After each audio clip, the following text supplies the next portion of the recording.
Nothing good? No. Please. All right, fair enough. Do we wait for Mike?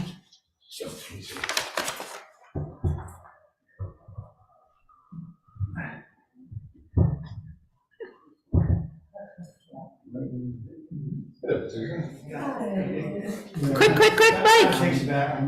We're 20 seconds in. Come on. You wouldn't want your dome light to drain your battery, though. No. All right, everyone, we're going to get going. It is 6 p.m. Welcome, everyone, to the Lincolnville Select Board meeting. It is the 27th of November. And before we get going, Steve, would you read the quote of the evening, please? Sure thing. If your success is not on your own terms, if it looks good to the world but does not feel good in your heart, it is not success at all. Anna Quinlan. Thank you so much. And at this point, I would like to open the podium for any non-agenda items. Seeing no one rushing up to the podium, let's move along to the administrator's report. The Athletic Infrastructure Committee is rapidly completing their report, and they're supposed to present that to a joint meeting of the school committee and select board, and are proposing to do that at the school committee meeting next Monday night, 6 o'clock in the school, if that works for everybody, because otherwise it would be January or... Would that be December 5th? That would be December 4th. Okay, thanks. Sounds great. Comp Plan Committee has suggested a workshop at their January 17th meeting. I can confirm all these dates with you or send them all to you in a list, because I know we're loading up with meetings in the middle of winter. And what day is January 17th? Wednesday. Wednesday. And I know I'm not supposed to do this, but what time is that gonna be? 6:30? We usually meet at 6:30. 6:30. That works for you. That works. I'll tell them Yep. that works. That'd be great. The Harbor Committee is also suggesting a workshop on January 29th, which is a Monday night. Great. All things that will be really good. Okay. And the only other thing You said 6 p.m. I didn't say anything, but I can say 6 p.m. Okay. How about 6 p.m.? 6 p.m. The only other thing I have beside what's on the agenda is it appears by watching some meetings and listening to folks that the towns of Camden and Rockport are having, or apparently having, some fire department staffing challenges. And one of the ways they are exploring solving that is creating their own fire EMS services combined. At this point, maybe individually in each town doing it out, perhaps a combined thing. Should they choose that route, that will have ripple effects on some of the other communities that utilize Northeast Mobile Health Services currently for ambulance services, namely Lincolnville and Hope. I don't know where it's all headed, but just want to keep you in the loop that they're having conversations at select board levels and pursuing things. Our current contract with all 4 towns each have individual contracts with Northeast Mobile Health. The current contracts expire in June of 2025. It sounds as though, just again preliminarily listening to their conversations, that the Camden and Rockport would look at the next fiscal year as some sort of transition year where they would perhaps staff up and equip up and license up and gear up and get prepared to do something as of July 1, 2025.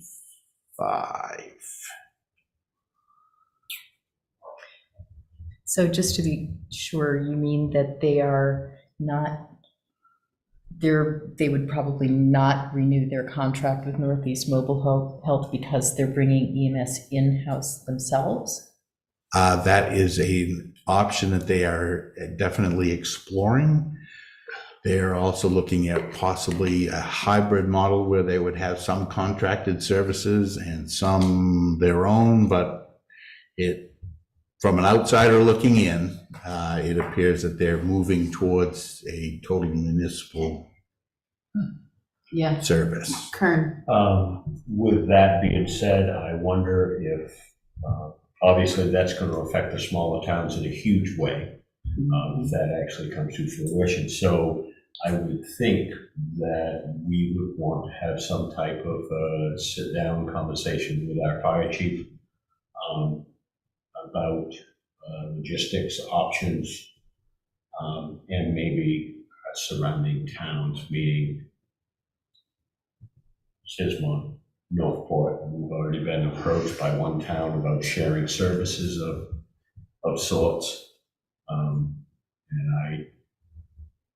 And I think we should also explore and try to get the information from Northeast. What if?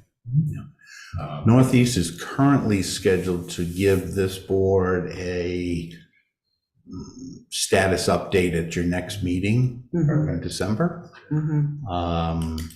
That's been postponed a couple of times already, but most recent date is the 11th of December. Yeah. Plus 9 months. Yeah, it'd be great to talk with our current contractor. Yeah, I think we just need to know what our options are going to be if the two bigger participants step out. Yeah,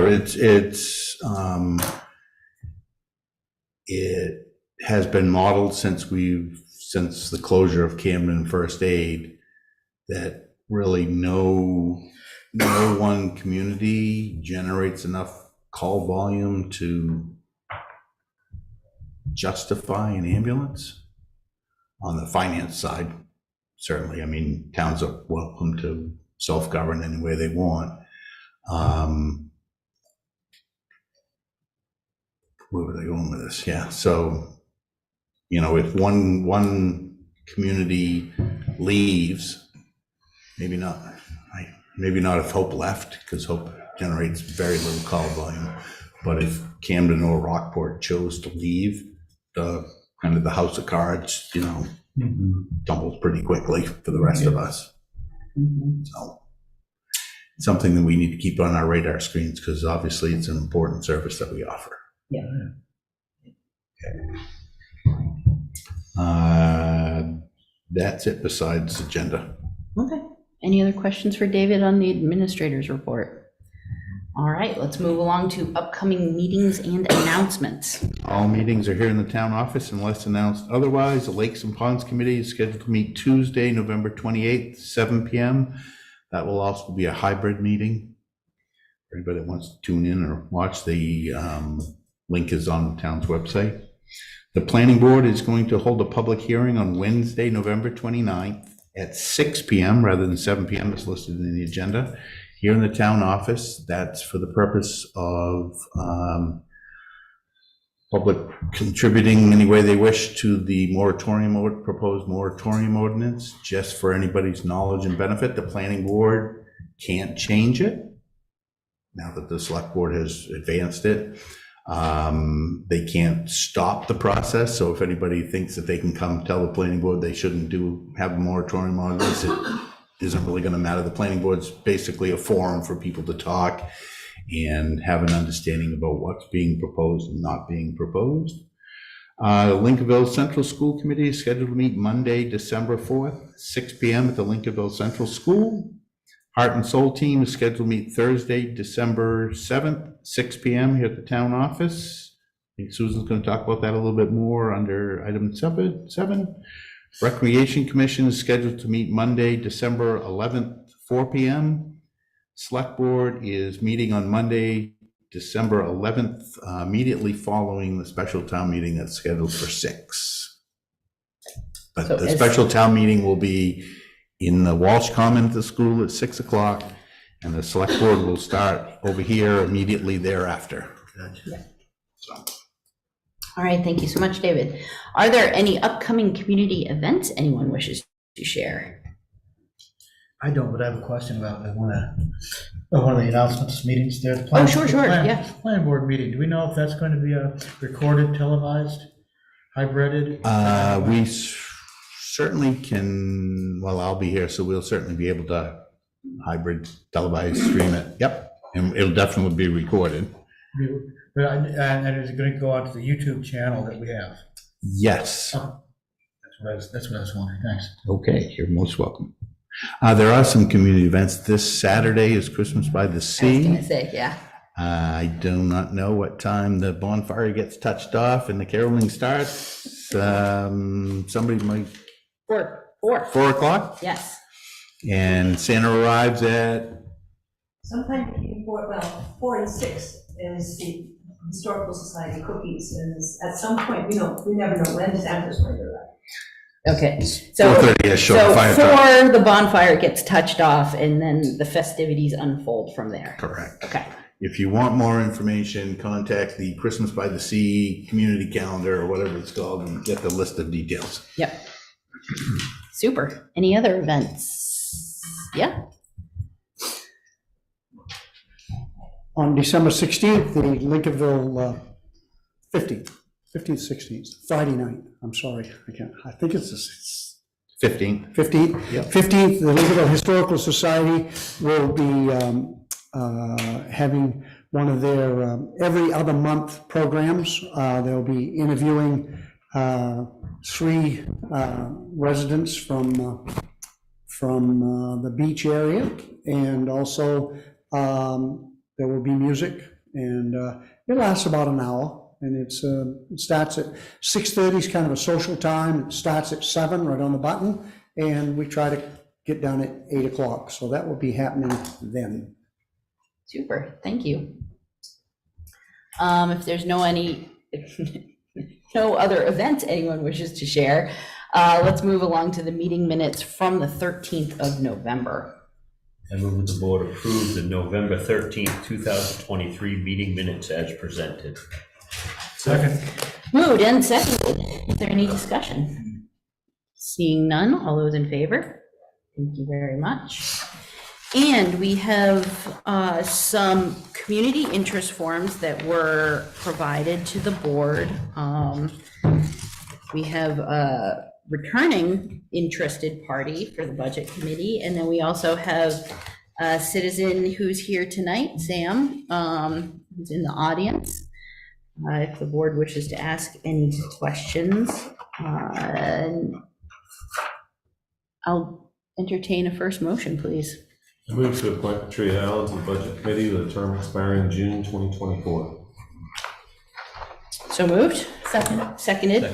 Any discussion? Good timing. Seeing none, all those in favor? Excellent timing. I wasn't sure if I could come in or. Of course. Does the board wish to ask Patria, any questions? No. No, thank you so much for coming in, though. And for volunteering again. Yeah, thank you. Have a good evening. Thank you. In and out. Does the board wish to ask Sam any questions? Well, yes, and. Would you care to come up to the podium, please? That way the recording and folks at home, our adoring audience, can hear. I wanted to ask you, Sam, because I'm going to suggest that you go on to the comp plan committee as a regular member. You don't have a problem with that? No, sir. That's all I want to know. Thanks. Okay. Sir? It happens every once in a while. They don't know Yeah. what they speak. I get that every once in a while. Yeah, I'm probably older than you, so. I'm guessing you're close younger to than me, yeah. I don't know, I'm 66, so, I got you beat by a year. yeah, congratulations. Any other questions for Sam? Yeah, Steve. Just wanted to gauge your interest level. You've put down here several groups that you're interested in. Are you interested in just one, more than one, trying to get your feet wet? I'm just so new to this, and, I've had a place in Lincolnville. I don't know how much history you want, but background history. But I've had a place in Lincolnville for close to 20 years, and I'm a physician ophthalmologist from Washington, D.C. Just retired recently, so I have a lot of free time now, and I have the opportunity to spend most of my time in Lincolnville as opposed to Washington, D.C., which makes me very happy. So I just, and, love the area and the community, and I just look forward to being able to, give something back to the community and help the town and help the people here. So I just put in the application, called Dave, and, whatever opportunities arise, I'm, excited about anything. Excellent. So, Thank you.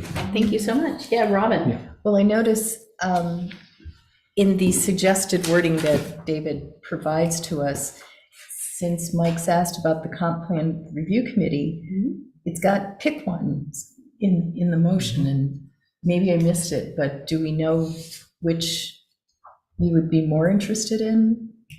There's an alternate or regular member, and the alternate position expires June 2024, and the regular position expires June 2026. Yeah, well, like I say, I'm here pretty indefinitely, so I'm not too concerned about the calendar issues. That's good news. All right. Thank you so much. And no other questions? Any other questions? No. No, thank you. You can leave the hot seat. So with that being said, can I have a motion, please? I move to appoint Sam Stoppak to the Comprehensive Plan Review Committee as a regular member with a term expiring June 2026. So moved? Seconded. Discussion? Seeing no discussion, all those in favor? Thank you all very much. And any other motions? If he is interested, I would move to appoint Sam Stoppak to the Budget Committee with a term expiring June 2024. Second. Moved and seconded. Any discussion? Seeing none, all those in favor? Thank you very much. And any other? All right, thank you, and Thanks a lot. thank you for your volunteerism. Yeah, thank you. I appreciate you coming here. Oh, yeah. Sam will reach out with the schedule of that, so you don't have to wonder. And you're welcome to stay, but you don't have to. Yeah, thank you so much. Have a good And night. next up is Susan to give us an update with activities of the Heart and Soul Committee. Susan Silverio, Proctor Road, where we built our house in an old cellar hole, about abandoned farm 50 years ago. And we loved our dirt road, but you paved it, and we thank you sincerely. So I would like to give you an update on the Heart and Soul process, but I think it's important if you could bear with me for just a minute to put it in context of the comprehensive plan update. So just as a reminder, I have to remind myself that you appointed 5 members to the Comp Plan Review Committee. Happy to have a new one. And that was in spring of 2021. We're all muffled and masked, and we were and trying to work on this. And one thing what was clear to us all is that none of us 5 people were particularly qualified to take on this project. And we needed not only technical assistance, but we also needed a shared vision, public engagement that would include all the people, as many people as possible, for creating a vision for the future of Lincolnville. So we brought those concerns to you, and you were interested in the Heart and Soul project, and we had a public meeting back in June in last year, and 80 people turned up, and that was 4 times as many as came to the town meeting, and we thought this is great. So there were quite a few volunteers came forward to work on this process. It's a 2-year resident-driven process. And then the town appointed 5 people as a town appointed team so that we could apply for funds that would be administered by the town. So we applied for those funds. We got funding to pay for the coach that would guide us through and do the trainings. There's several trainings involved in this for this 2-year process. And then we had a big launch last February. So just a year ago, well, this year, February. And again, there was more people, about 80 people turned up to that also. And that was when there was lots of conversation and discussion, and we had these sheets. We were asking just the big questions. You know, what do you appreciate about Lincolnville? What do you wish for the future? And young people and older people filled this out. And since then, we've taken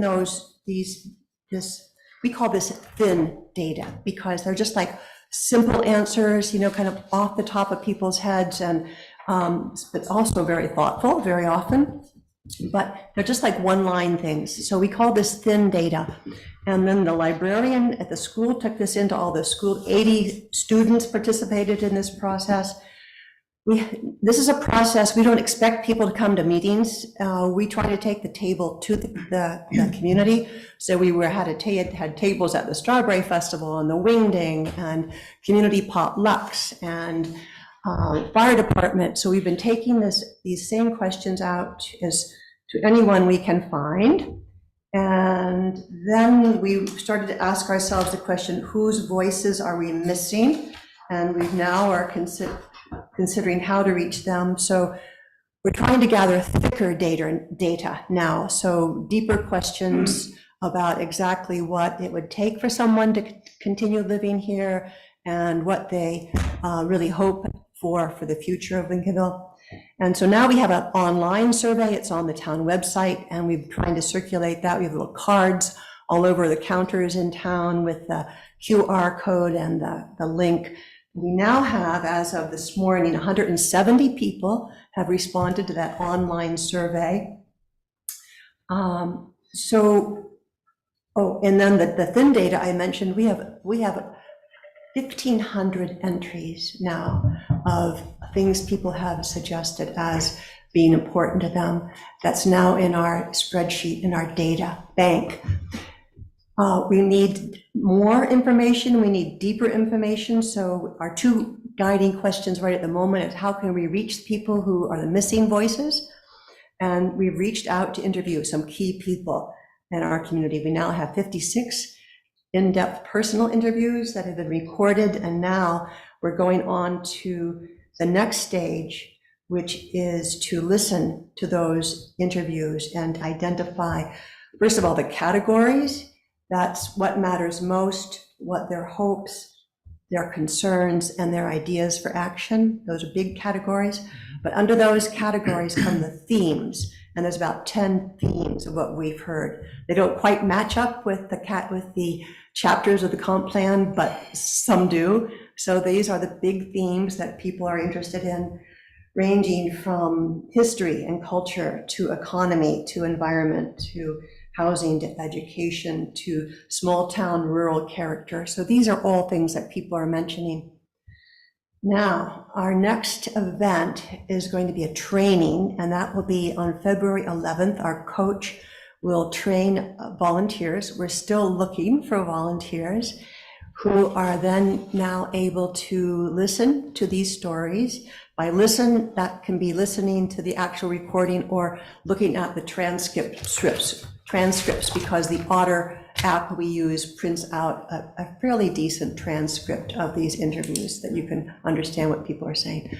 So we need individuals. We'd like this to be representative team of people who can look at these stories and identify all these themes. Then it's not the end of the opportunity for the community to participate. It's still just the beginning. This is still phase 2. So from there, once we have those themes identified, the task is going to be to distill these themes down and listen to every one of these statements that people have made and somehow create heart and soul statements. And this is what we love about what we love and value, and this for this reason and because of that benefit to the community. So this is kind of how these statements get created. That's not the end. We will then take those statements out to the community. We don't know exactly the best way to do that. We're open to suggestions, but whether that's a town meeting or whether they're on the walls for people to come in, have repeated open houses for people, and they get to not vote, but vet. So what thumbs up, thumbs down, what they think is a great idea, or what they agree with, and what they definitely don't. So people will have a chance, even after all this data is compiled, to weigh in again on how representative everyone finds this to be of our vision of a town. So no matter how hard we work to try to reach everyone, there will always be a few people who say they never heard of it. So we want to be as inclusive and as transparent and as available as we can. So to that end, a small group of us, one of the sub-teams, the listening team, will be meeting here in the town office on Thursday evenings at 6 o'clock. And we will want to publicize that. David offered to put a press release out so that it can come from the town. You know, this is an official event. Everyone's invited. It's not too late for us to train you to listen to stories, to collect stories, or come and tell your story. We'll have a small team. This has been a huge learning curve for us, and we now have enough of a skill set that we can tutor other people who would like to be involved. It's not too late. And so come in Thursday and we will work with you in whatever way you would like to work with us. So, and I should just mention that, you know, once we have all the data processed and a vision created for the comp plan, we're still going to need technical assistance to bring this up to a form that we can submit to the state for approval and then submit to the town citizens for a vote for approval. Any questions for Susan? No. And, oh yeah, sure. So that's the end of the heart and soul process, right? Yes. So then how does it segue into inclusion in the comprehensive planning process? Yes, thank you. So if I haven't given you too much information already tonight, I'll go on. So it won't actually be the end of the heart and soul process. The vision will be created, which then can then be incorporated into the vision for the comp plan. We have a wonderful comp plan. We don't plan to eliminate any of it. Recent comp plans who've won awards have put all the old chapters into appendixes, because what you want from a comp plan is not a lot of old history. What you want is a roadmap to the future. As David has told us repeatedly, you know, you have to know where you're going and then how you're going to get there. And of course, a plan is only a plan until the planning board and the select board and the voters agree to then implement, and the committees agree to implement what's been brought forth by the voice of the community, the collective voice of the community. So we'll have a vision for the comp plan after the 2-year resident-driven process is complete with the Heart and Soul project. It will no longer be a town committee. It will morph into a stewardship team that will, because there's not only are these comprehensive plan ideas, already wonderful ideas are coming out. As you saw at the town meeting, we can't hold these young empowered people down. You know, the 3 fourth graders asked for the mic and we had to take it away from Rosie and and they stepped up. We didn't know what they were going to do and we couldn't control them. So, but they had their own vision for what they wanted for the town. And you know, who knows, it may still come to pass. So anyway, there will be a stewardship team that will take a lot of these projects, which will be community projects, not just town government projects, that are now coming forward as ideas. So one thing that already happened was the beach toy bin down at the beach. The LIA picked it up and said, that's a great idea, we'll do it. So we hope to follow up with this process with implementing some of the other good ideas that come along. And then, as I mentioned, some of the new comp plans are much more streamlined. We have a couple hundred pages here to work with. We're updating the inventory as best we can with the data that's been made available to us from what's left of the state planning office. But as I said, some of the new award-winning comp plans have just put all those things in the appendixes. And then the big roadmap for the future appears in really accessible, readable, graphic style for everyone to understand. And so that's just one idea that's now surfacing, bubbling up, and it's just another possibility. When the first comp plans was started in 1993, they were mandated and funded. Then they're no longer mandated and they're no longer funded. So a lot of this has fallen on the town to do. That's why we went with the heart and soul process. But then, as you know, we'll get into this later, but as you know, we now have local planners who do live in our area and are available to us now that we are members, now that the town is a member of Mid-Coast Council of Governments. So now we may have, it may be worth waiting for, we may have the help that we need to actually put this into a decent format for 2023 or 24.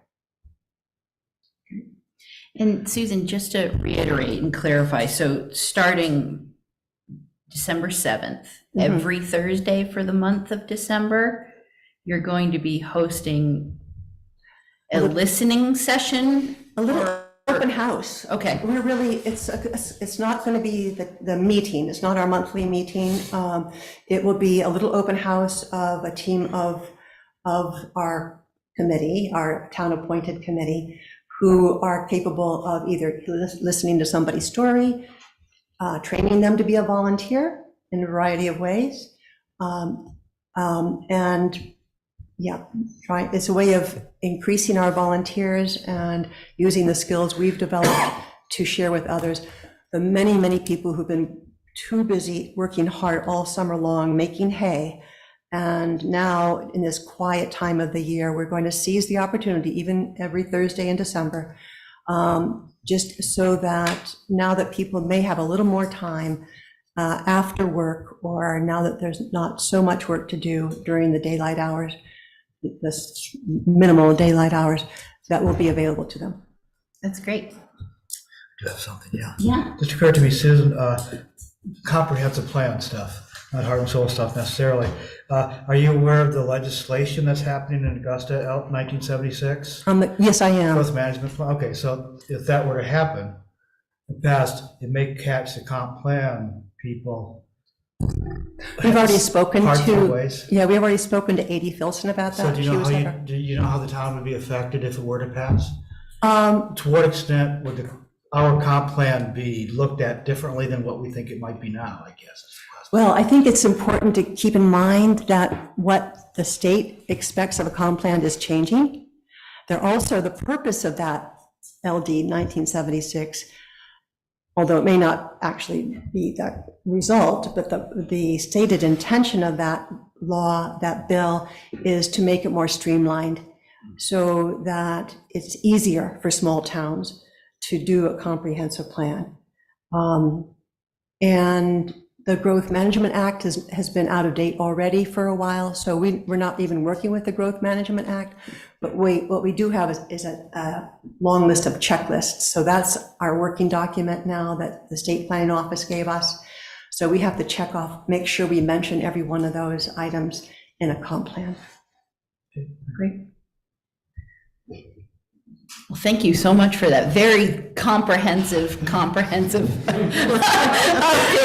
Sorry, I couldn't help myself. Thank you for your attention. Oh, yeah. And moving along, we have Rosie here to give us both a Veterans Park update and a Cemeteries Trustees update.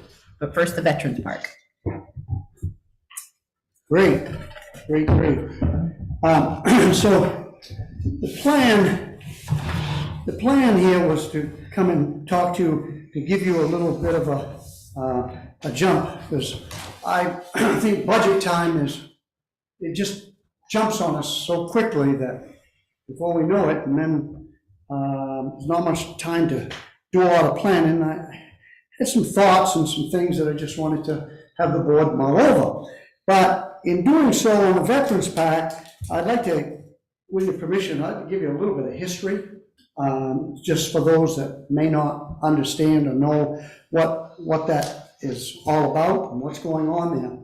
So at one time, the Veterans Pact, or the Veterans Names, was a World War II only names of the veterans who from Lincolnville, who were living in Lincolnville at the time, were enlisted, male and female. We have two women on that, on the wall also there. And they served in World War II. And then right after the World War II, there was a grant given to New England towns that we know of to build a little miniature house-like thing. And we don't, I don't know this for a fact, but I'm pretty sure that Stanley Gray and George Hardy took it upon themselves to build that original. I don't have that in writing. It's just rumor only. And so, to my knowledge, there's only about 3 of them left in New England, like ours, that we have down there. And so, it originally was, since I think we were kids, it was at the school, across from the school. It was on the lawn of the school. And that's where it stayed for many, many years until some people felt that it should be moved and that it wasn't appropriate to be on the school property. And anyway, it got moved, and thanks to, we didn't know what we were going to do with it, and thanks to Rick McKittrick, he said, well, you can put it down here on my property where Janet Sadowski's property is now, between the red cottage and her house. And it was there for many, many, many years. The problem with it being there was there was no place to park, and you couldn't, unless you were walking in Lincolnville, you really didn't take notice of it. And then the town of Lincolnville acquired the Millington property, and were able to build a very nice parking lot down there. And we were able to build a library, and so it seemed like the right thing to do, where you couldn't really build a structure on there, couldn't dig anything. So came to the select board, and the select board agreed that that would be a good use of that property for the Veterans Park. And there was a committee formed, and we worked very diligently to make it into what it is today. And now we have the names, because with the help of Jackie Watts and stuff, we have the names of, from the Civil War on through to War on Terrorism. All the names are there. And the rule is, if you were living in Lincolnville at the time of muster, and you have a DD 214, which is a discharge paper, your name is on that wall. Not on the World War II one, but on the 2 wings off each side. The Civil War's on one side, Spanish-American War. We had so many people from the Civil War in the town of Lincolnville. It's absolutely amazing. I just couldn't believe it was so many people. And so we just recently, the side wings are set up in such that we can go to, and if there's a name that got left off, or somebody can prove a DD 214, we're able to go to Adventure Advertising, and they can print us out a whole new panel. And so we can just put up the panel, and the names come out in alphabetical order, which is great. And we just had 2 names put in there just a few weeks ago. And so that's a little background on that. That was taken apart, restored. The World War II part was restored. The new wings were built brand new. All that was done with volunteer labor, and also it was done with donated materials. To put that park in place where it is right there, correct me if I'm wrong, but I don't think it cost the taxpayers of the town of Lincolnville 1 penny to do that. It was all done by donations. I know we raised $25,000 to put that together. So a lot of effort has gone into that. And I know that a lot of volunteer hours went into putting that Veterans Park together. And I think between the Breezemere and the library and the Veterans Park is a great gateway to Lincolnville. I think it really, really looks nice. I think it's very attractive. And so now, it was moved in, it started the movement in 2014, 2015. It all got torn apart, put together, new pieces built. Like I said, there was $25,000 was raised.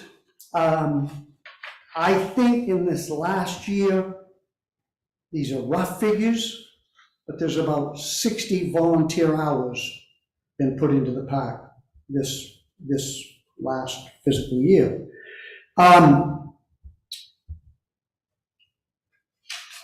I would say that just recently, because of volunteers, the wood was becoming mildewed. Stuff happens. It's been out there it's been erected in full since 2016. And so over the years, mildew and stuff happens. So I contacted the town administrator, and he said, why don't you get a hold of Roman McDonald and see what he has for suggestions and stuff. So I contacted him, and the next thing I told him what the problem was, and I wanted to know how much it would cost to do that and stuff. And the next thing I got was a phone call and said, it's all done. And it looks great. He completely washed the entire Veterans Park thing, and it looks amazing. Now, that being said, it needs the flags that Walt Simmons did and rebuilt the flags on the side on the World War II thing. They're chipping and stuff, and maintenance needs to be done with that. And so today I went to see Walt today and asked him what he used for paint and stuff. What could we do? He said, take those flags off and bring them down to me. Oh. So it's not like the community is not involved here with different things. Which brings me to, I think you have in your packet, you have a very detailed map. And here's the map that was yeah. Didn't work. So for rough purposes, I would like to talk to you about some stuff that needs to be done. So if you see the little bushes along the side here, these little lilacs off to the side of the thing, in behind there is the best harvest of Lincolnville, burdocks, branches, briars, and right directly behind the World War II wall, this is the parking lot down here, is that very invasive, you've worked on that, Mike, the grass, what's the name? I can't pronounce it. The fragments, yeah. And so the Lakes and Ponds Committee and the library have been working diligently to try to destroy that and snip it and get rid of it, and you just can't cut it and throw it over the bank because it has a tendency. So the plan in my head is I would like to regrade just behind those bushes to the edge of where the banking drops off, I'd like to regrade that and loam it and seed it and put new grass in, because our volunteer, which is a very appreciated lawn mowing guy, is kind of stopped mowing behind there because he's being covered in burdocks and being slapped with bushes. Anyway, that's beside the point. And we've cut them a number of times and they just come right back. And then on the banking, to protect the grass and to do sustain any erosion and stuff, I'd like to put filter fabric and what we call riprap, stones, and stone the banking to hold it in place. And we have 2 estimates on that. I think they're also in your packet, and from 2 different companies. So at first I wanted to propose that, to be thinking about it budget time, and that's great. I do not want to do it until, I'd like to do it in the spring. I don't have the money in the Veterans Park account. I have about $1,300 in there, and I've got a bunch of expenses coming up. Not drastic, but a bunch of. Now, here's where my problem comes in. We've been waiting patiently. The town has been waiting patiently for a sidewalk. I don't think, my opinion, that it's wise to put a sidewalk in there and then drive over that sidewalk and do this construction. And so I have a little problem, and when I have a little problem, I brought that problem to the select board and asking very politely, is there some way that we could figure this out so that that work could get done just prior to building that sidewalk? I'm really reluctant to ask the town to hold on the sidewalk until after budget. But anyway, I'd like to open that part up. I don't know if this is proper to do it for discussion now, or something that you could think about to help me out, to figure out, is there some funds somewhere that we could grasp onto to do that very worthwhile project? Yep. So you had intended in coming and just giving us a sort of foreshadowing to budget season, which we really appreciate, because it's nice to have these gears, but that's a good point about the sidewalk, because we have every intention in going forward with the sidewalk as soon as we can, right, David? That was the Yeah, we were idea. trying to sneak it in the fall, but Yeah. cold weather decided to fight us on that one. So the real question for the board is the board in agreement that this is a worthwhile project to pursue? Yeah. Yes. Yeah, so, yeah, I agree. So the question is Rosie brings up a good point. We don't want heavy equipment driving over a new sidewalk, and there's no other access point, I don't think, right? There's no other access, but the other thing is, from doing work on hot top or fresh hot top before, it has an impact on it. David, would you agree that having trucks drive over that heavy sidewalk will certainly impact that that sidewalk in some way? It would be preferable not to drive across the new sidewalk with a loaded truck or excavator. Yeah, Kern. So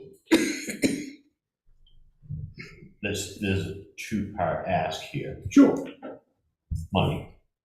And we'd like to get this done before the sidewalk is done. So that ask is to hold off on the sidewalk until this can be done. We can't do it until he has money to do it. Springtime, Veterans Park is wet, and that's not the time to put an excavator. Not the time to do a sidewalk. It really isn't. So what are you proposing? I mean, there must have been some thought as to how far in the future before this can be achieved, because no matter how you spin it, it's going to be wet till into summer, if history repeats itself. So, I can't argue with that. no. you know what I'm saying? Yes. So what are we looking to do? Are we looking to put the sidewalk project off until mid to late summer of 2024? And then if you can get an excavator on there, and if you can get money to do this, I mean, it's, you know what I'm saying? I am behind what you're talking I about. got you. But, you know, is that the only way to access that? We can't come up from the side and go to one end and work to the other? I mean, you know what I mean? It's pretty hard right there, right now. So if you had the money, do you think you could have that done right now? I mean, could you get the Before spring. shaping and, yeah, before spring, get the shaping and the reseeding and the, might have to reseed it in the spring, but I think you can get that done now.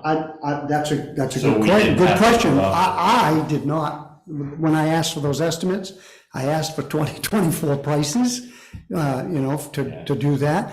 And I also said, don't worry about this because nothing's going to happen until to late. Yeah. But if you think about that. I went that in would be and then I woke talking- up in the night and, oh my, sidewalk. That's not what I say when I wake up in the middle of the night, but that's okay. Well, it's what happened to me, and that's the truth. I mean, I'm Does that definitely, make sense? yeah, I'm definitely reluctant to hold off the sidewalk Me too. project, Me because too. we've just been so long. Yeah, I don't want to deal. But that brings up a good point. So the real question is, so you mentioned you've got $1,300 less expenses for the up. I got about $800 I figured to play with out of my account. 800, okay. Yes. So the real question is, and I don't know the answer, so I'm gonna look at the town administrator, what the options are. Should the board wish to pursue. If you wish to pursue this in a short order, you have one option, which would be to expend from contingency which is set aside for unintended or unplanned, unplanned expenditures that pop up in the year. Your only other option, which is a longer time period, would be to do some sort of transfer at a special town meeting or the regular town meeting if you want to wait that long. But if you're looking to do it in short order. Excuse me, David, is it too late to get, let's say, a money request or transfer of monies to the current town meeting schedule on the 11th? I assume it is. Yes, For notice and well, whatnot, yeah. if you had a bunch of special meetings between now and Yeah. this time next week, Yeah. you could.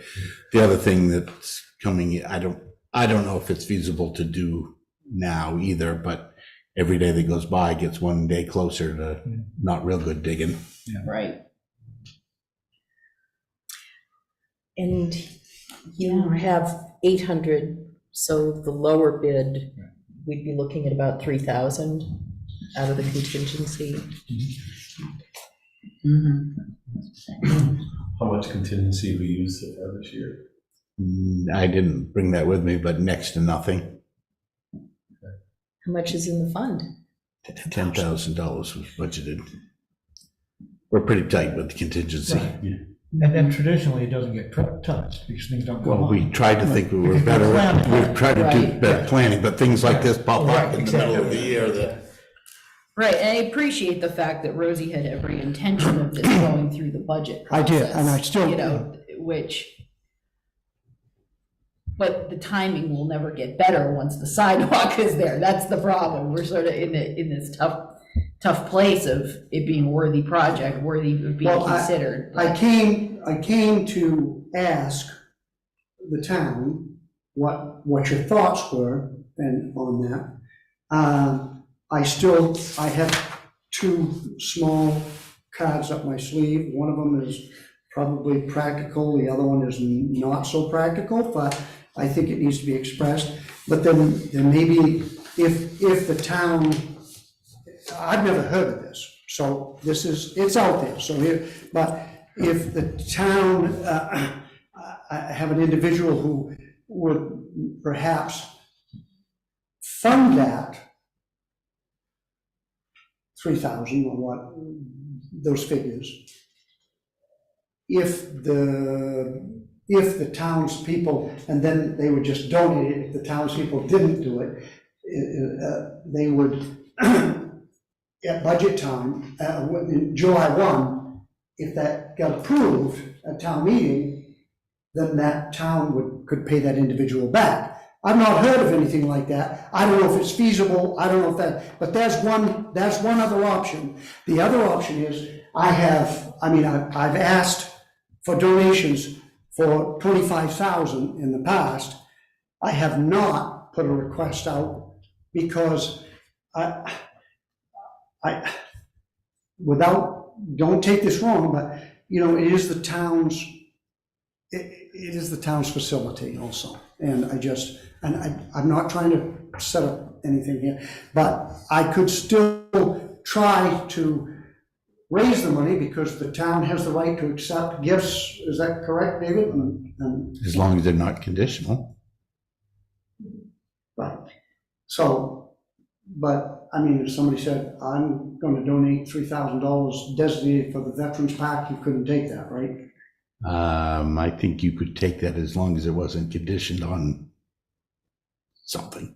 Yes. Okay, all right. I'm sure that. We can make it work. Yes, no, I'm sorry. What about just instead of it being solid sidewalk, having a curb cut at the present walkway area so that, when you have driveways, sidewalks generally go down to street level where the driveway comes in. Isn't that called a curb cut?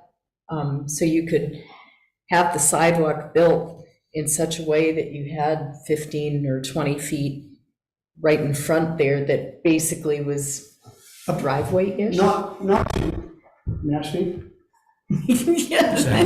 Not to, Permission to speak. not to. But you have to stay there though so people can hear you. That sidewalk is going to Yeah, come. Rosie, you gotta stay behind the microphone. That sidewalk is going to curve around on there, and so there's no room to No. come in here. I'm talking about right in front. You see how you've got the circle Yeah, with the walkway? Yeah, What about having the sidewalk Well, not going The across sidewalk, the? the sidewalk's not, excuse me, I get what Robin's saying. The sidewalk's not gonna be raised, it's basically gonna be flush with the ground to begin with. It's Oh. gonna be like a paved walkway is what it's going to be. There won't be any curb, there won't be, Oh, No. there's already no curb? no. Okay. So the issue is that So it's just not. Unless got we the built a section of underlying the sidewalk support. extra Right. strong Yeah. to support the load of a car or a truck or an excavator, it's, so you're taking a chance. you're still taking a chance. It's such a short, I don't know, what's it, 5 feet or 4 feet of what the sidewalk is, and so, anyway. Well, no, you'd make it the size you needed it, if you needed to. Well, he's talking width and you're talking, What length. I- Oh, okay. And what I, Right. Gotta translate here. what I would like to prevent is someone from wanting to park in there when they Yeah. want to go to the library or they want to do something else, Right. or go down to a fishing derby or something. I'd like to prevent that from parking there too. That's one issue. So anyway, that's where I'm at. While in general, I feel like this doesn't necessarily fit the criteria of contingency, it's not an emergency. I'm just wondering if we kind of met you halfway, if you feel like fundraising is a possibility or Of course it's a possibility. or a portion, because largely your success, it's a mutual success situation. So I don't know what the board thinks about that. Well, Rosie, you think, excuse me, but yeah, you think that if you, let's say if we were to meet halfway, you could get, as you'd like to start tomorrow, you could get the 15, let's say Yeah. 1,500. That's a Start good, next week. that's a great, good possibility. It's a very generous town. Okay, And you don't know, but I'm, not to pull a brake on the thing, but being in the construction business, I've pretty much shut down because everything costs a little bit more because you gotta go back and fix, what's that? Same concern that Karen had in early spring. If you did it early spring, you're gonna run into you're gonna be fixing a lot more than you normally have to. We got a lot of rain yesterday, and I see rain in the forecast a lot if I look at the long-range forecast. And I'm just concerned that it's probably, to be very honest and realistic, it's probably not going to happen this fall. I just don't, I don't see how that's. So realistically, if it's probably not going to happen this fall, then when does it happen? Well, I was hoping to hear, if they could put the sidewalk in, I think they can do that. I think that the sidewalk going in, if I knew the sidewalk was going in the 15th of May, I really think that by around the 5th of May, it's only gonna take, this whole thing gonna take less than 2 days to do. I don't want to disagree, but I think you've got a different surface where the sidewalk is going to be than you do where your riprap is going. And I really do, because of the years of buildup. I feel you've got a stronger, harder surface where the sidewalk is going to be than you do behind the memorial, and I think it's going to be a stretch to work on it in May. I really do. Well, not to argue, but the park was, before anything else happened, that is pretty much a clay, it's pretty much clay base. Yeah. Then there was 4 to 6 inches of gravel put over the top of that. Then we put loam, just enough to grow grass on top of that. But it's encroaching on the back side. And that, actually, that banking on the back side, other than water eroding some of the clay and material that's in there, it's pretty hot. And not only that, the truck is gonna back in, just so you can, truck's gonna back in, they're gonna reach up in the truck body, and they're gonna pull the riprap out, and then they're gonna walk around and drop it and spread it on the riprap, on the filter fabric on top of that. So it's not like you're backing the truck all the way in behind the park, because you couldn't do it anyway. You could just got room enough to get an excavator in. I was thinking about excavator, but logistically, that's up to a contractor. Yes. But I'm just trying to think, okay, there's no way it's gonna be done because we got frost, we got a lot of water, I just don't think this fall is logistically possible. No, I don't either. And thinking of the way it's been the last couple of years, I'm just thinking, May, oh my God, I don't know. You know what I mean? Yeah. And if we go to May, then why can't we wait to June to get approval from the taxpayers on the next, you know what I'm saying? Yeah. I wanna do it right, that's all. Mhm. I'm not saying. And I'm 100% with you on the whole thing, except for getting across there. You can't get across there with an excavator, and you can't get, either one of them's gonna do damage to the side. And that's what I woke up thinking, horrified with, and saying, oh boy, now I've run my mouth, now I gotta find it out. So yes, I'd be willing to see if I could raise funds. And if I could raise, I'll do what I can to raise them. If that's the avenue, if that's the direction you think I should go in. Well, Yeah. I'm sorry. Well, yeah, no, if you're talking about directions and avenues, my initial reaction is that 30% of the contingency fund is a big bite in case of an emergency, taking it out of the town people's funds. It just seems like it's a heavy lift, 30%. So if we could work that number down, it makes a lot more sense. I'm agreeing with you. I think you're right. Justification. Yeah. Yeah. And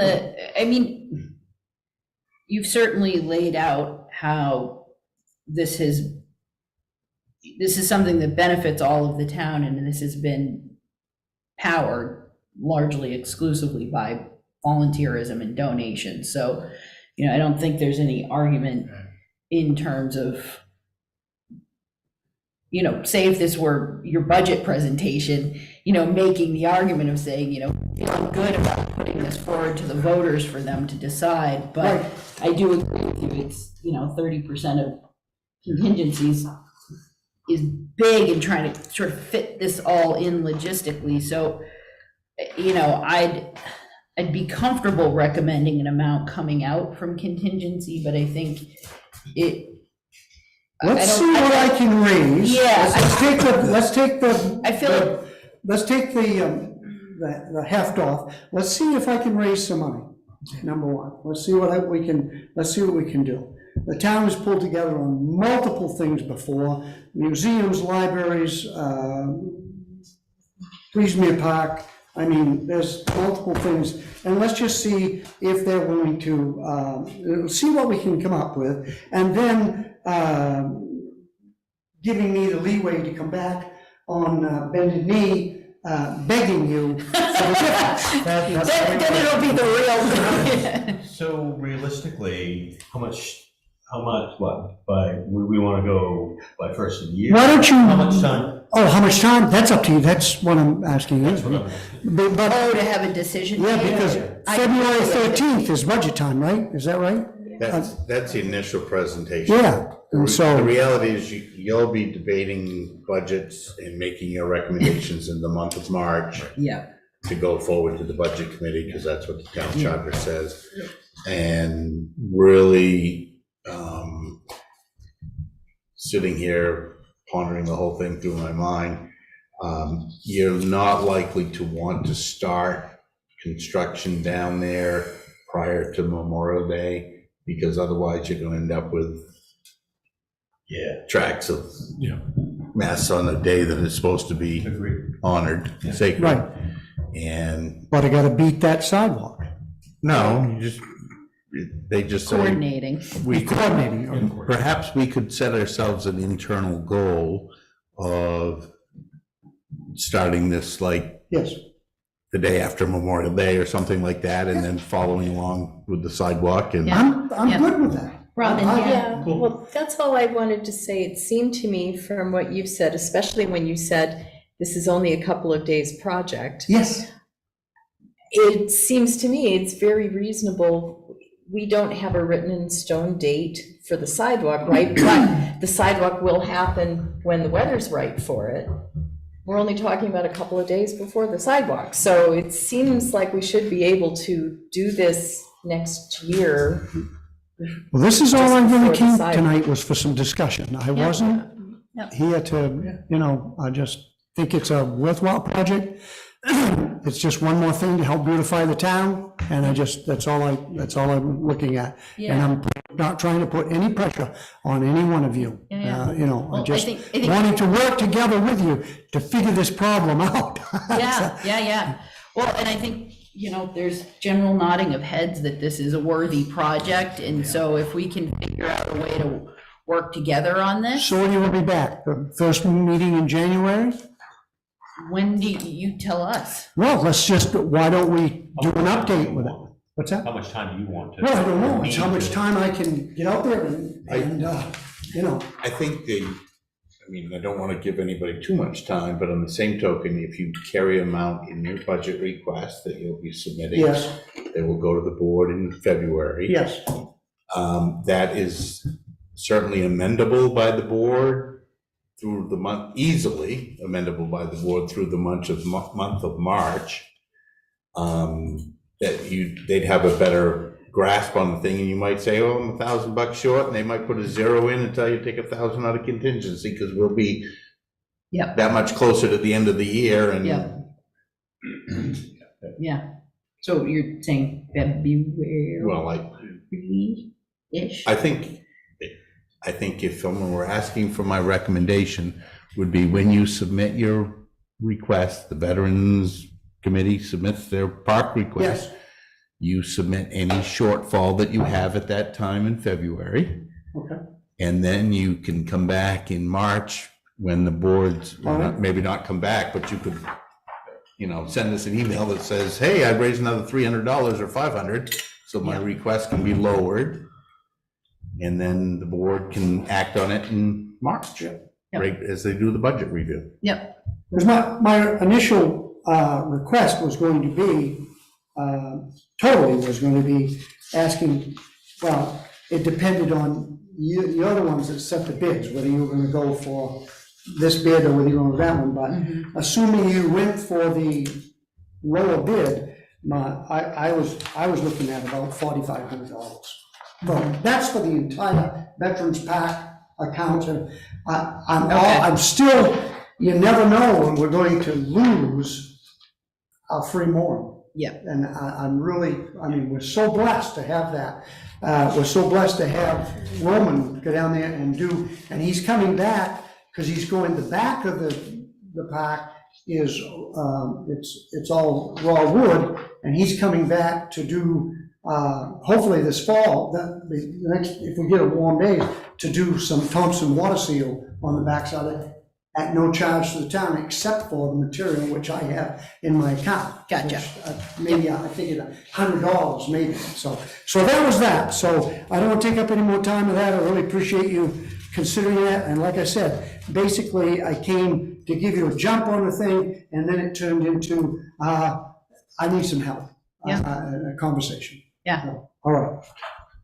That's all I had. If you have any other questions on the Veterans PAC. All right. Well, you can move right along to cemeteries. All right. So, the cemeteries have done very, very well, and I'm really thankful that Steve and Jane are part of the committees, the trustees, and I would be lost without them, especially Jane. Sorry, Steve. Jane keeps very accurate records, as you know, and we're very fortunate. We have about, I'm going to say, counting our meetings and stuff, I'm going to say we have about 150 hours of volunteer time with going out and doing different things that the committee does. I'm going to say that we got about 150 hours of volunteer time on the cemeteries. None of the trustees are paid in any way, shape, or form. That's all volunteer with that. We have done, if you can look at some of the pictures, we focused on Fletcher Cemetery, because that was really derelict, needed a lot of work. As you saw from this picture here, this is a basswood tree, and it had been struck by lightning many years ago. I tried to get the town to take that tree down. I tried to get, and with the help of the town minister, we tried to get Central Maine to take the tree down, and neither outfit thought that they should have anything to do with it. It was a very tricky, dangerous tree, and if it came down, several things were going to happen. First of all, there was no chance that it was going to clean out all the electrical wires, and Robin would have been crying and whining because she had no power. And the other thing was, there were so many stones that were flattened by previous limbs and stuff coming down that we just couldn't take a chance on that. So a bunch of money went for that tree to take down. And then, lo and behold, there was a tree right behind it also. And I wished I'd have paid attention to that when I had the crew in there, but they came back, and that oak tree was, in this picture here, was, this oak was solid full of dead wood.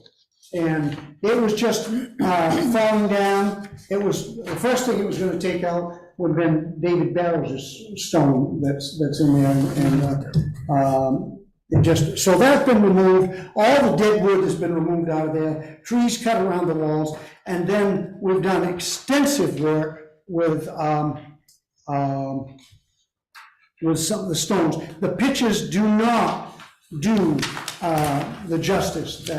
I mean, some of them have new bases. These stones are very, very old.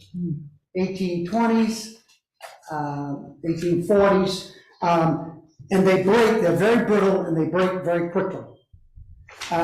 So we come up with a new process. This one happens to be just set straight in concrete base. But after that, a new plan has come up, and that plan is to set them in the slot that was provided. They cut the bottom of the stone off that it broke off, picked the old stone out, cut it off straight, and then reset it down in there in foam. And then if it breaks, it's a lot easier to replace. And it's just as sturdy as it's ever been. Probably 60 or 70 footstones have been reset and placed up where they're supposed to be. If you go up there, you'll see they're in line where they should be. And I can't tell you all the work that's really been done there, but there's been an extreme amount, and there's a lot more to go. I figure we're going to spend the 23-24 season, the trustees and myself feel that we're going to spend another $10,000. Not on Fletcher. We got a lot more to go. We got a lot more.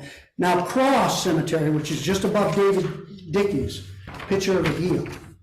Man cut a bunch of trees that were leaning over and had pushed stones over. A lot of cleanup took place there in the Cross Cemetery, and stones were broken. They've been repaired and stood up. This cemetery, I would say, this is pretty much 90% done as far as what needs to be done in there. Which that's a lot of where your money went was in that one. The next. In fact, there was a before and after pictures. If you saw the stones laying down and then uprated. Anyway, the Thomas Cemetery, which is not visible, but it still needs to be taken care of. It's in behind Seth Green's, where Susan Stone Street used to live.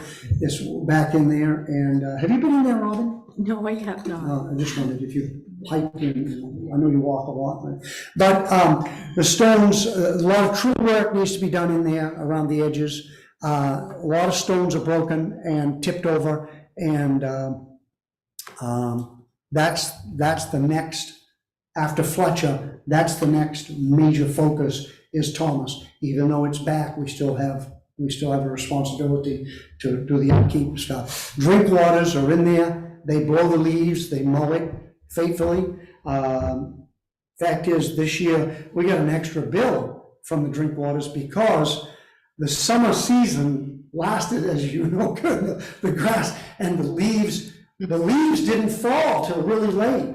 So we just got I had a thing here, balance as of 11/23/23, and then today Kayla called me and said, Drink waters just came in and got another, I can't remember what it was, $1,000, $1,300, $1,400. So for the fall cleanup. But our cemeteries are looking really good. They really, the ones that the trustees are responsible for are looking really, really good. And the next one on the line, where you're going to have to do some work at Sylvester, down on Route 1. The fence, MBNA made a donation for the fence way back and put up a nice fence. The fence has been hit by limbs, debris. It's covered in mildew. It needs to be cleaned, and a lot of the caps and stuff need to be replaced there. There's not too much stonework, I don't think there is there. Some, though. There's a little, but very, very little. Metcalf behind Sandy Lehman's, behind the new, perhaps, fire station. It it needs some work. There's a few graves in there. Other things coming up,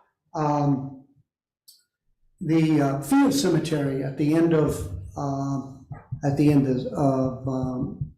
North Cobbtown Road, down almost to the gate, where the gate is down there, is the field cemetery. And there is one stone there, but there are other stones, rocks, not written gravestone, only one written gravestone. But you can see the sunken, and don't quote me, but I think it says that a cemetery is supposed to have some resemblance of a fence or something around it.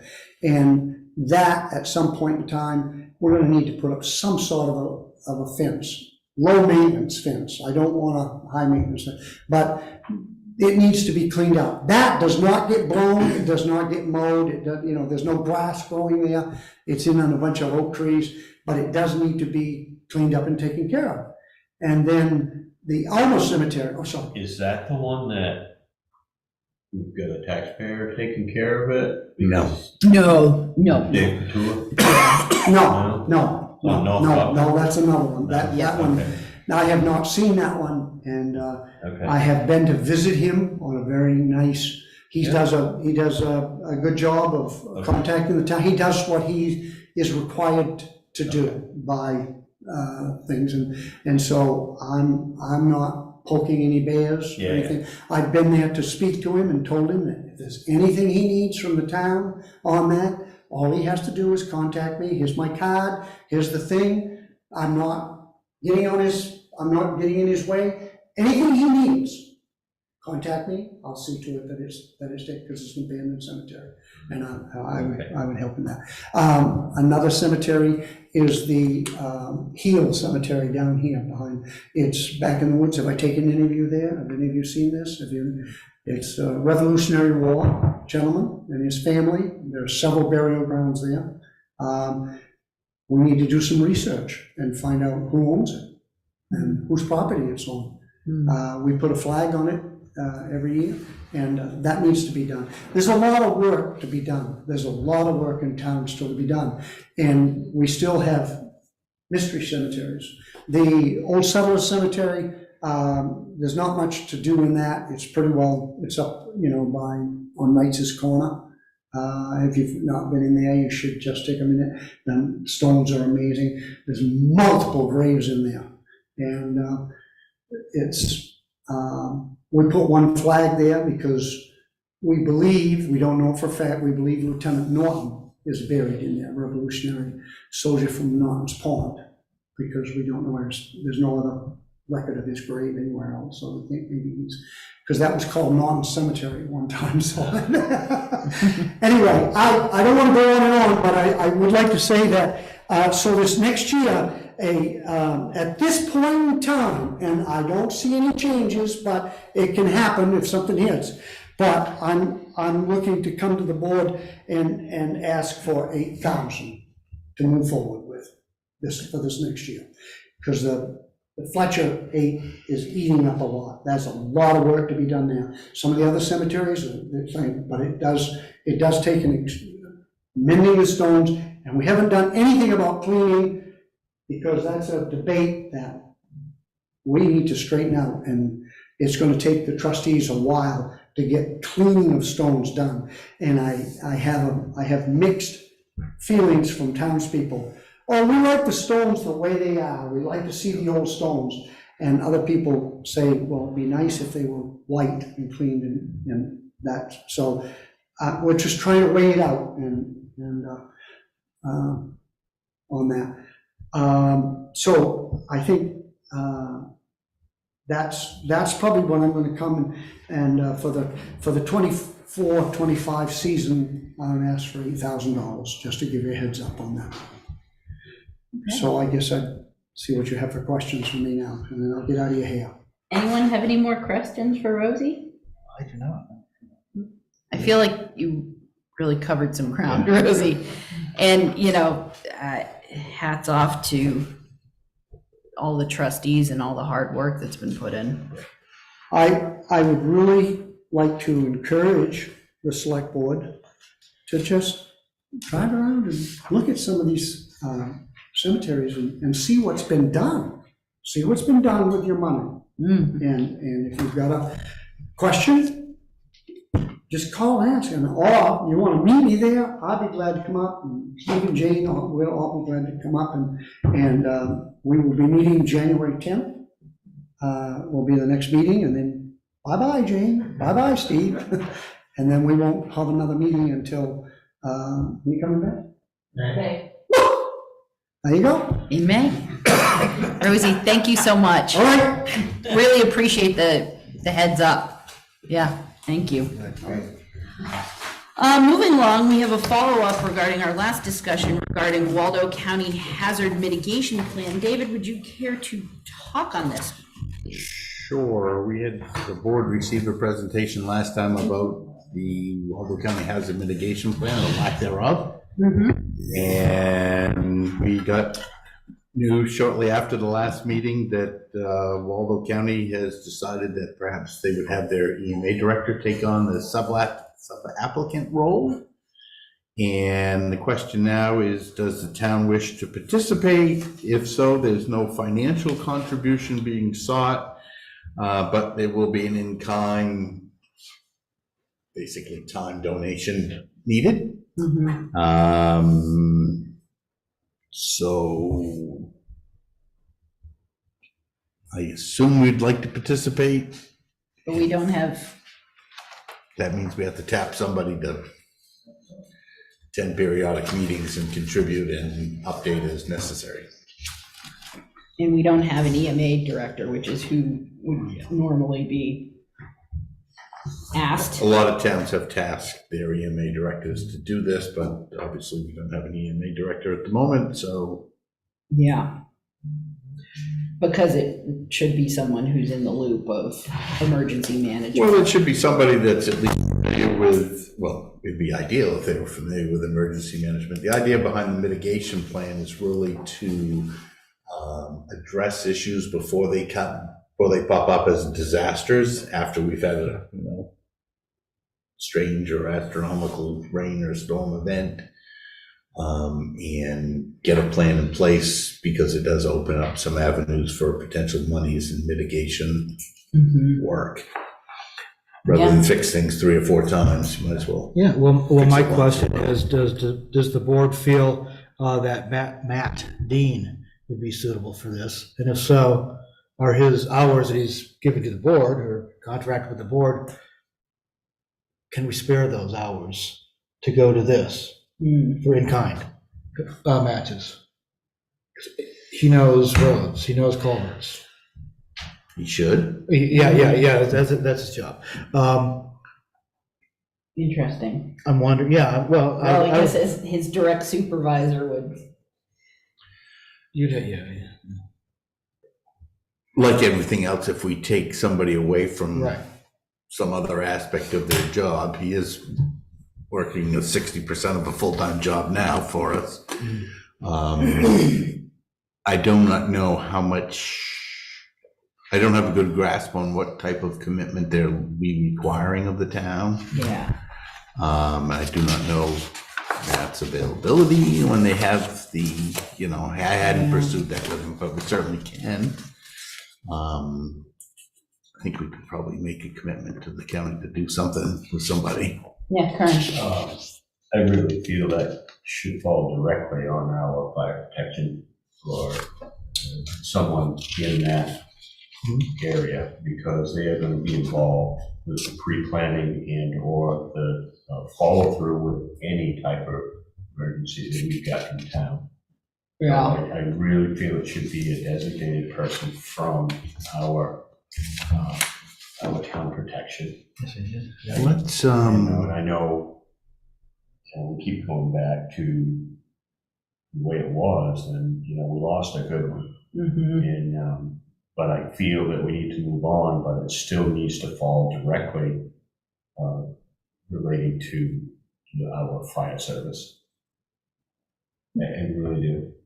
Well, we have till January 5th or January 15th.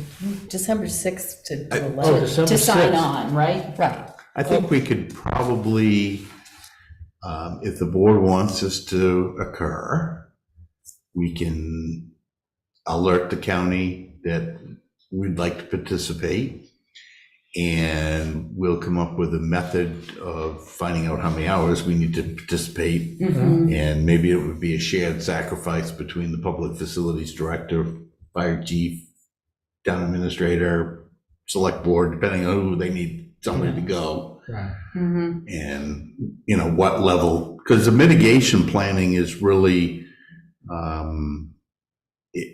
it's EMA related, but it's trying to prevent an emergency.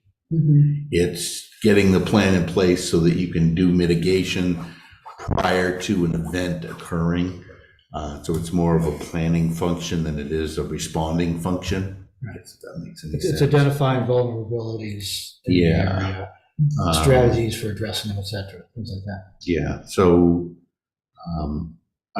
So we could go the general concurrence of the board at this time and then hopefully and work out a plan as work we go. backwards. I think it's a great idea. I'm generally uncomfortable with that sort of thing, but it Well- seems like a foolish. I don't want to not sign on. I Yeah. hate using double negatives, but. Yeah, I mean, if it puts us in a good position to have, should we need them, have access to funds that are, say, more accessible than through other federal organizations, that seems like a smart move for the town. Yeah, all right, so We'll make it happen. we'll continue the conversation. Might have to lean on you at times. Yeah, okay. All right, that sounds good. All right, so county, yes. Yes, great.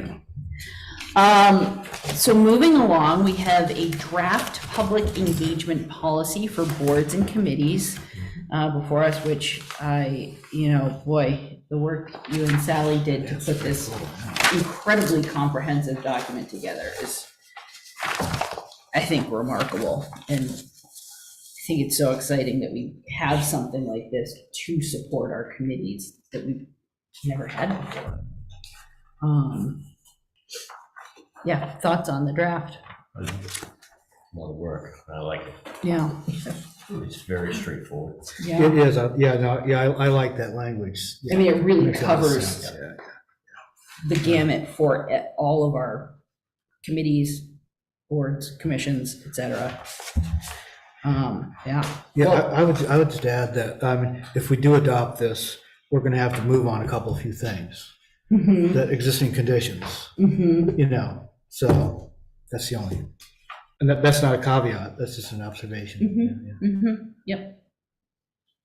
Well, as such, does someone wish to make a motion then? I move that the board adopt the public engagement policy for boards and committees. Second. Moved and seconded, any discussion? My only question is the draft section, that section 6D. We don't have to say anything specifically about that. We can,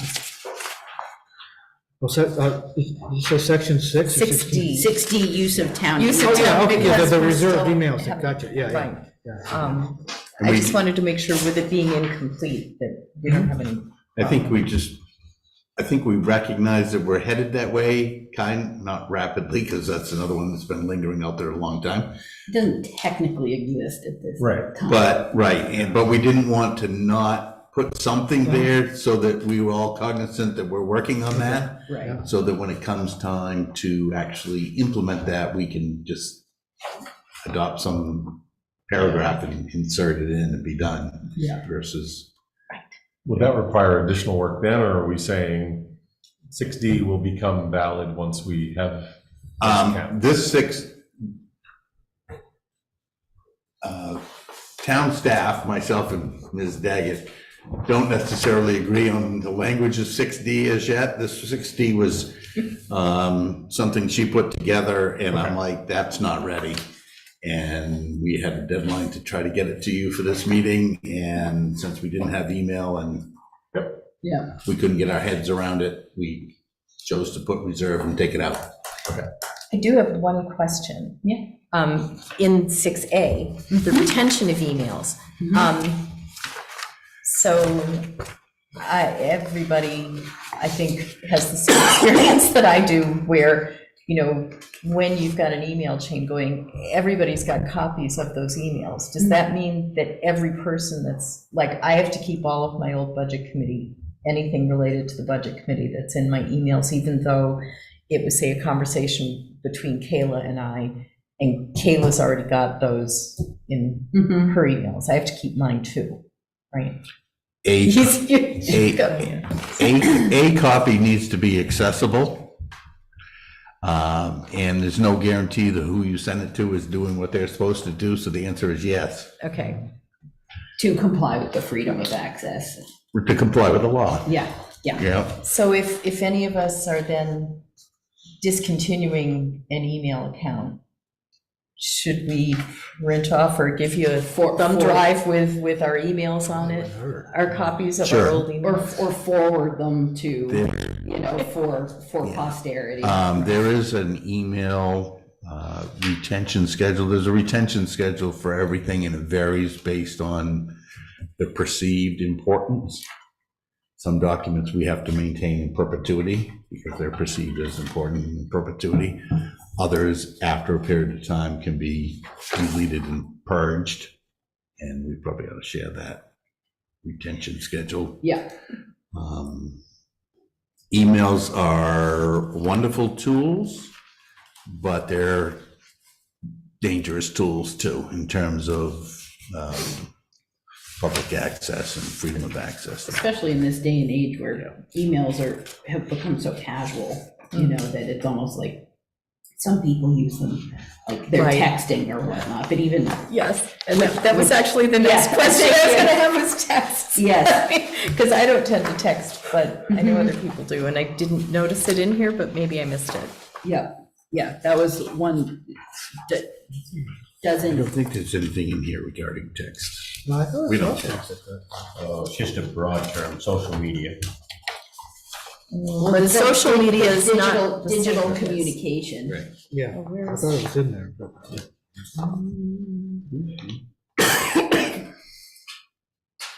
Electronic communication Yeah, there you go. in 6B. Oh, B. Yeah. Line there. Yeah, email or other forms of electronic communication. But it's 6B, 6C, so yeah, it's covered. All right. Yep. Email, telephone, text. Yep. Right, okay. Yep. Okay, any other questions, comments, discussion? So we have a motion and a second. And if there's no further discussion, all those in favor? Thank you all very much. So the plan, now that you've adopted this, would be to distribute this to our boards, committees, commissions, along with our committee roles and guidelines that we have had a long time, and the ethics policy that we've had for a long time, and any other 1,000 policies that we've had for a long time. And hopefully nobody will have any questions because it's so well and clear and concise, but I think it'll generate a few questions, I guess. Probably. Perfect. Yeah. Sounds good. Yeah, helps us all be on the same page, which is great.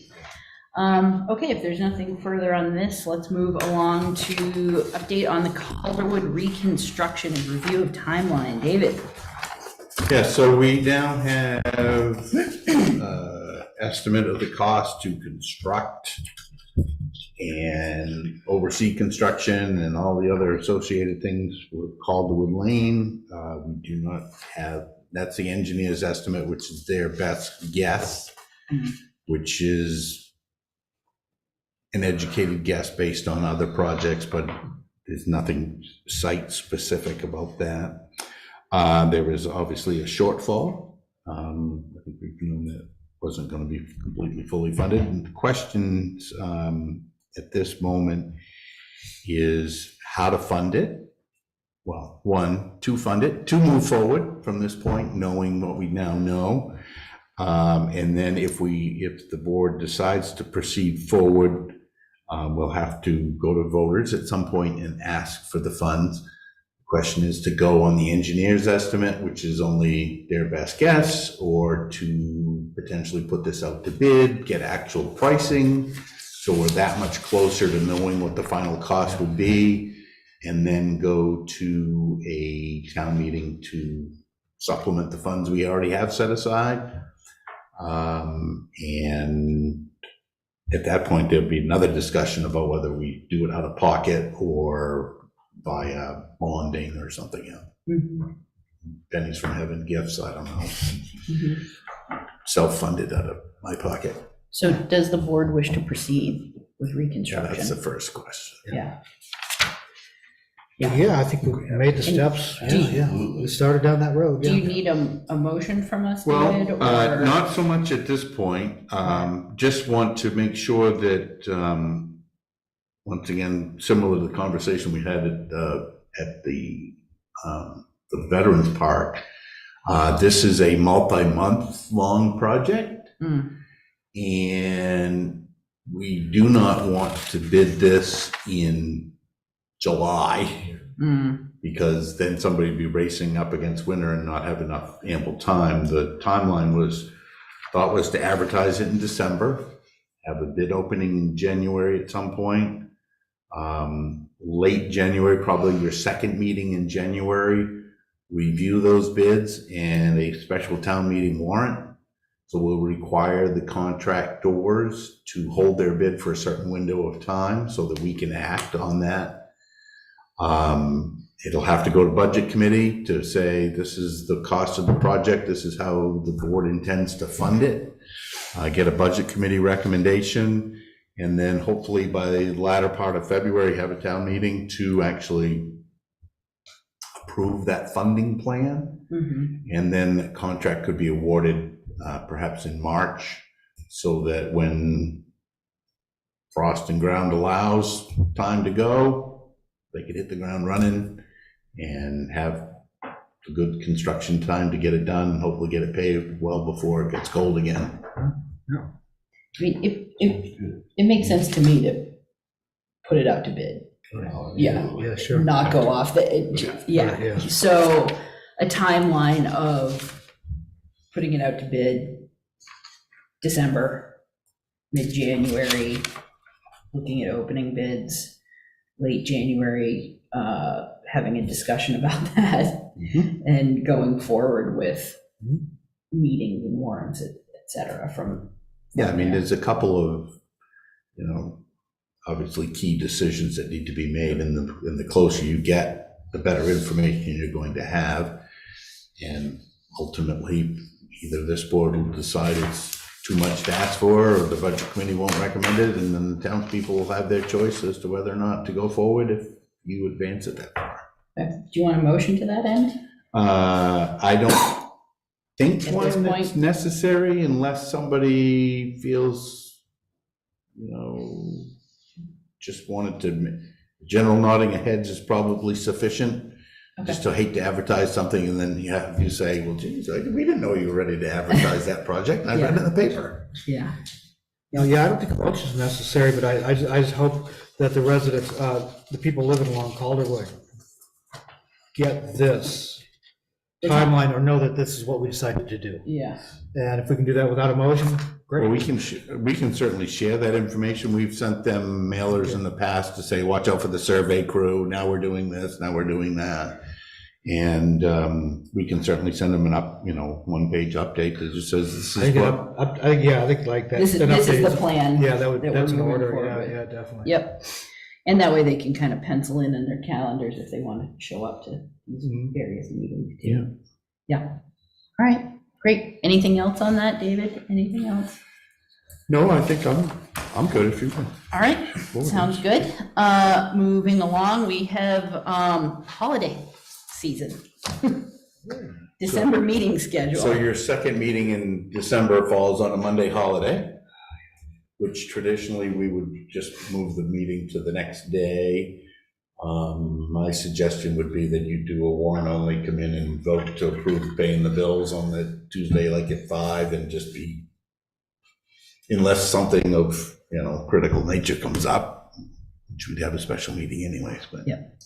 Sounds good. And I'll be out of town too, so God. I know. All right, so go ahead with a warrant only at 5 PM on the 26th? Whatever works time for you. 5 PM, folks 6 is- PM? Yeah, five's good. Okay. Yeah. All right, sounds good. Thank you, everybody. And moving along, Kern, do you have an update for us? I do not. All righty. Mike, do you have an update for us? Oh, only that in the back, you'll find a lot of paper, a lot of dead trees, sorry about that.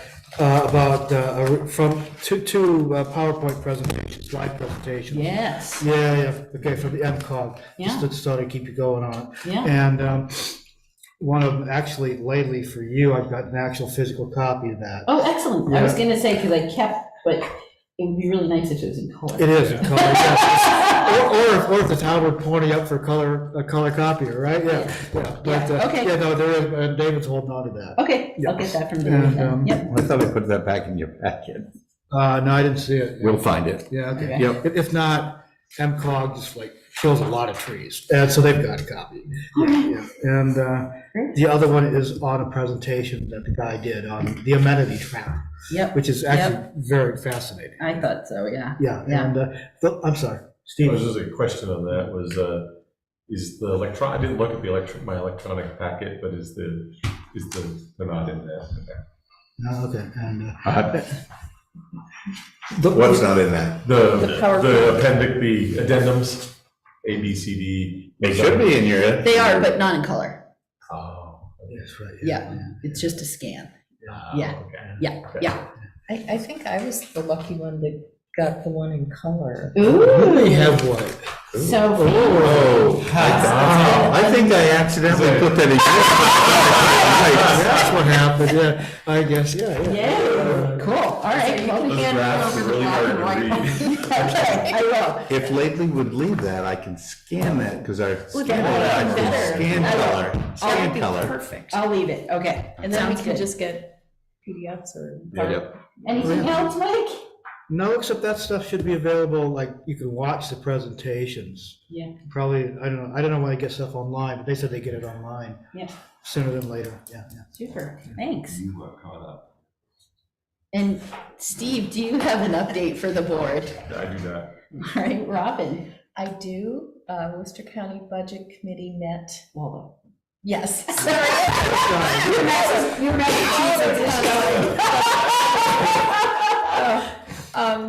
And I forget which of you mentioned, when I mentioned before, how when they first presented to us, they were like, I know it's capped, but the prison is going up 20%. And they did not tell us early enough in our meeting. They should have, I think, in our budget committee meeting last week, with the fact that with the multiple turnover they've had in the finance director job over the last year, they just made a mistake.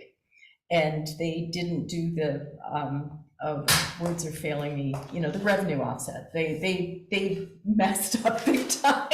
So rather than it being a 20% rate increase, it was like a 1%. Oh, There we go. what? So that's different. Yeah, they should have mentioned this because we were a good 2.5 hours into the meeting. Budget committee members had wanted to go through line by line in every single department's budget and vote individually line by line because they were like, we've got to figure out how to take $2 million out of this budget. Yeah. And we had these protracted discussions that then they're like, oh, well, actually, we don't need $2 million. Anyway, so we're not probably looking at a huge increase. We still have 2 at least more meetings to do in December, but yeah, it's looking good. Good Thank you. job, keep it. Yeah, nicely done. Yeah. Thank you for that. And my only update is that David and I had our first 2 meetings with the chair of the Comprehensive Plan Review Committee and Heart and Soul to start off our meetings with our committee chairs to review, charges and things such covered in the, well, now not draft, but engagement policy for boards and committees. So we look forward to scheduling the others, and we'll continue to update them. But it went really well. We had a really great conversation. Susan came and updated us with some of the things that we talked about. So yeah, excited to continue the process. Okay. All right. Moving along, we have the treasurer and payroll warrants to approve and sign. Well, I move that the board approve and sign the treasurer's and payroll warrants. Moved and seconded. I like the nuance there. Any discussion? Seeing none, all those in favor? Thank you very much. And if there's no other business the board needs to attend to, I will entertain a final motion. I move that we adjourn. Second. Moved and seconded. Any discussion? Seeing none, all those in favor? Thank you all very much. Okay. You guys get the gold stars for staying. Yeah, the endurance. Yeah, Nobody.